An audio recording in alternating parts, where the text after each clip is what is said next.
नमस्कार दोस्तों, गौरांग शाह बात कर रहा हूँ जियोजित फाइनेंशियल सर्विसेज से। और बाजार इस हफ्ते का ब्यौरा लेकर के आपके सामने उपस्थित हूँ। इस सोमवार की सुबह करीबन 11 साढ़े 11 का समय हो रहा है और थोड़ी बहुत ऊपर की तरफ के दायरे देख रहे हैं हम बाजारों में। शुरुआत हालांकि थोड़े बहुत निचले स्तर पर हुई थी, लाल रंग के साथ हुई थी, लेकिन जब 11:30 का समय हो रहा है और आपसे बात कर रहा हूँ तब मामूली सी ऊपर के तरफ के दायरे, ये रिकवरी या फिर ऊपर के तरफ के दायरे हम शुक्रवार की जो थोड़ी बहुत बड़ी गिरावट जैसे लोग कहते हैं उसके देखने के बाद हम देख रहे हैं। कुछ स्तर आपको बता देता हूँ। सेंसेक्स 30 पॉइंट की बढ़त के साथ कामकाज कर रहा है। 66,720 स्तर है सेंसेक्स का। निफ्टी 17 पॉइंट की बढ़त के साथ कामकाज कर रहा है। 19,770 का स्तर है निफ्टी का। बैंक निफ्टी 35 अंक की बढ़त है। 46,100 का स्तर है बैंक निफ्टी या निफ्टी बैंक का। रुपया यानी कि मुद्रा बाजार, रुपया डॉलर और ऊर्जा बाजार यानी कि कच्चा तेल, तो रुपया कामकाज कर रहा है। मामूली सी गिरावट है दोस्तों।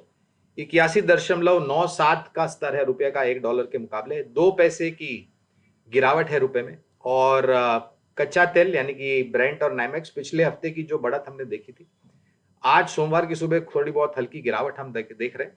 ब्रेंट कामकाज कर रहा है $80.86 प्रति बैरल और नाइमेक्स कामकाज कर रहा है $76.97 प्रति बैरल। ये मामूली सी गिरावट है दोस्तों, क्योंकि जो भी खबरें उभर कर आई उसको देख करके कच्चा तेल में हमने पिछले हफ्ते उबाल देखा था, आज थोड़ी बहुत हल्की सी गिरावट। और हमारा अनुमान ये कहता है कि शायद रुपए में थोड़ी बहुत मजबूती आ सकती है डॉलर के मुकाबले। कच्चे तेल में हम देख सकते हैं थोड़ी बहुत गिरावट। लेकिन ये हफ्ता जो हमने देखा, या माफ कीजिएगा पिछला हफ्ता जो हमने देखा दोस्तों, वहां पर हमने देखा इन्फोसिस के तरफ से जो आने वाले भविष्य की गाइडेंस को लेकर के बहुत बड़ी निराशा हुई। काफी नीचे के तरफ के आंकड़े उन्होंने गाइडेंस के रूप में दी। रिलायंस में कुछ पहलुओं पर आंकड़ों में कमजोरी दिखाई दी। कोटक महिंद्रा बैंक ने भी नतीजे दिए, वहां पर भी कुछ पहलुओं पर थोड़े बहुत कमजोर आंकड़े थे। और बाकी और कंपनियों के आने वाले भविष्य में हम आंकड़े देखेंगे। तो कुल मिलाकर के दोस्तों, अगर समीकरण करना चाहे पिछले हफ्ते की गिरावट का, और आज सुबह जिस तरीके से हमने गिरावट के साथ शुरुआत की लेकिन फिर निचले स्तर पर हम खरीदारी आती हुई देख रहे हैं। कहने का तात्पर्य यह है कि ऐसी गिरावट में, जैसे हम हर बार कहते हैं आप लोगों को, कि आपको मौके ढूंढने चाहिए निवेश करने के लिए अच्छी कंपनी में। और यही समय होता है दोस्तों कि जब आपको एक साधारण मूल्यांकन पर आपको निवेश लायक एक रणनीति बनानी पड़ती है और आपको एक मौका मिलता है निवेश करने के लिए। दोस्तों, इस हफ्ते यूएस की फेड, सेंट्रल बैंक, यूरोप की सेंट्रल बैंक और बैंक ऑफ जापान, ये तीन जो केंद्रीय बैंक है, अपने निर्णय घोषित करेगी अर्थव्यवस्था लोग को लेकर के और ब्याज दर को लेकर के। तो शायद हो सकता है कि उससे भी बाजार थोड़ा बहुत दशा या दिशा हासिल कर सकता है या देख सकता है। लेकिन निर्भर होगा कि इन सब सेंट्रल बैंक्स के जो केंद्रीय बैंक्स के जो आला अधिकारी है, इनकी टिप्पणियां क्या होती है, ये ज्यादा महत्वपूर्ण होगा।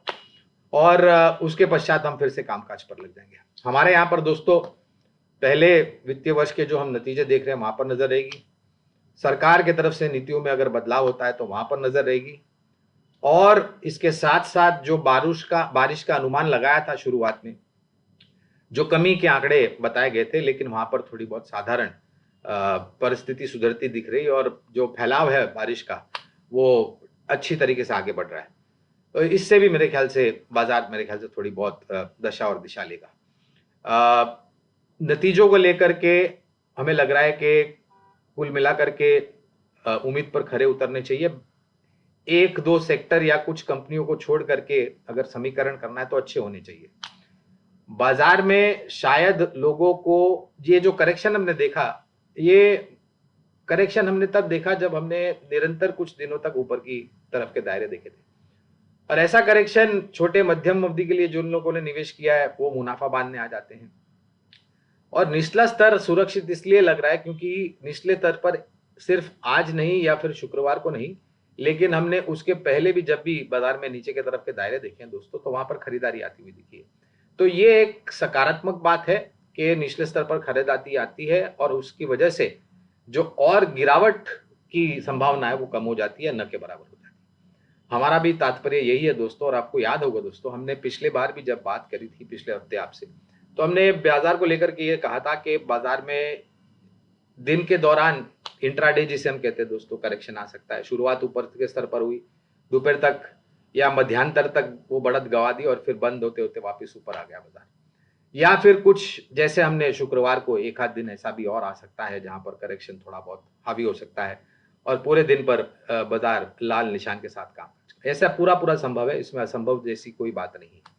लेकिन वैसा समय, उस समय में मेरे ख्याल से आप लोगों को ये विचारधारा और सोच रखनी चाहिए कि निवेश लायक रणनीति क्या बनानी चाहिए। तो दोस्तों, हर बार जब हम सबसे बात करते हैं तो आपको निवेश लायक रणनीति बताते हैं और आज दो विकल्प हम लेकर के आए हैं। एक है वित्तीय क्षेत्र से निजी क्षेत्र की बैंक, जिसके नतीजे हमने पिछले हफ्ते देखे। इंडसइंड बैंक, बहुत ही अच्छे नतीजे आए दोस्तों। मुनाफे में अच्छा खासा उछाल देखा हमने। नेट इंटरेस्ट इनकम मार्जिन में भी जो आंकड़ा है वो भी काफी बेहतर थे। ग्रॉस और नेट एनपीए में हमें काफी नीचे के तरफ के दायरे देखे, जिसके कारण जो प्रोविजनिंग पहले हो रही थी वो नीचे की तरफ आ गई।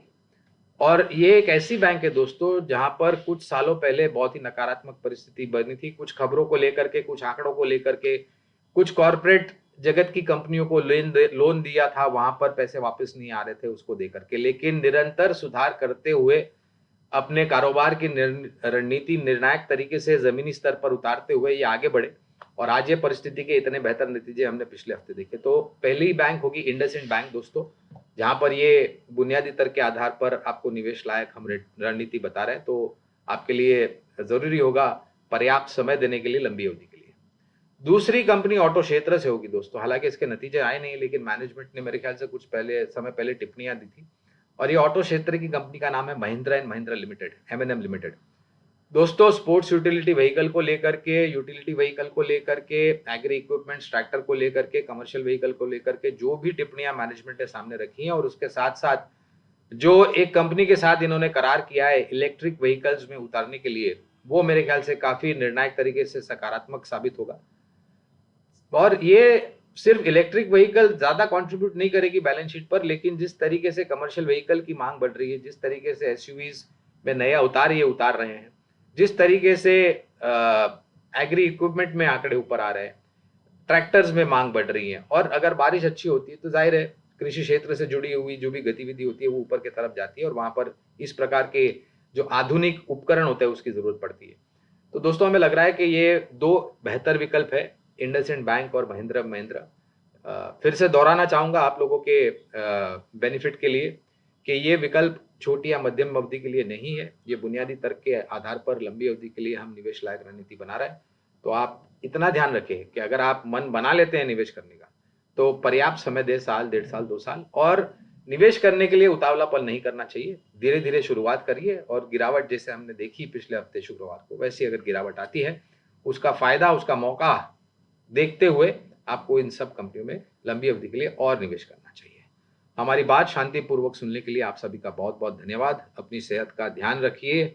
अगले हफ्ते तक मैं मेरी वाणी को अब विराम देता हूं। बहुत बहुत धन्यवाद।